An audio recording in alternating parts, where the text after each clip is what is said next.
and we're going to be talking about composting. So basically, compost is going to be your decomposed organic matter that's going to improve your soil structure or free soil.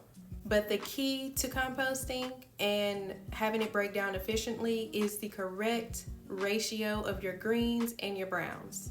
If you have not seen this video, I recommend you going to check it out after you finish this video. So your browns are going to be your dried leaves, twigs, cardboard, shredded paper, corn stalks. Your greens are going to be your nitrogen. So those are going to be your grass clippings, your veggie scraps, coffee grounds, weeds that you pull up, fruit, stuff like that along the lines of those. You're going to need a 2-to-1 browns to green. When you're mixing this compost together, you're going to want to make sure that you add water, but not too much water. Just enough for it to be slightly damp. The reason you don't want it overly soaked is because if it's overly soaked, it'll lack the proper aeration, which is going to produce a foul, rotten smell. So if you get there, the way that you can fix that is by adding in more browns. So you can add in some more carbon and that'll help dry it up a little bit, and then make sure that you continue to turn it to invite in some air. So how does this break down? It's broken down by microorganisms like bacteria, fungi, even those decomposers like your pill bugs or your worm. These organisms are the ones that are going to feed on this organic matter and break it down into smaller pieces, and it'll continue to get smaller and smaller until it becomes dirt or soil.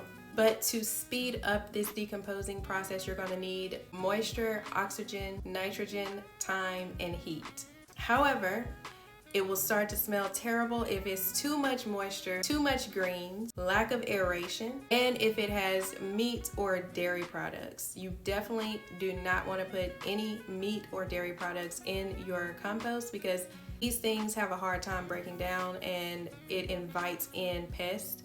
And it also creates a very foul odor. So long story short, if it has a weird smell, you might have your ratio wrong. If that ratio is correct, it's going to automatically heat up as those decomposers are breaking that organic matter down, and it can actually reach a temperature of 160 degrees Fahrenheit on its own. At that temperature, you shouldn't have any foul smells. The higher the temperature, the quicker that compost is going to break down, and you won't have to worry about those weed seeds because they'll be destroyed in that process. Instead of wasting away those food scraps that we normally just trash, you're turning it into free organic fertilizer that gives your plants so much nutrients that you did not have to buy at a store.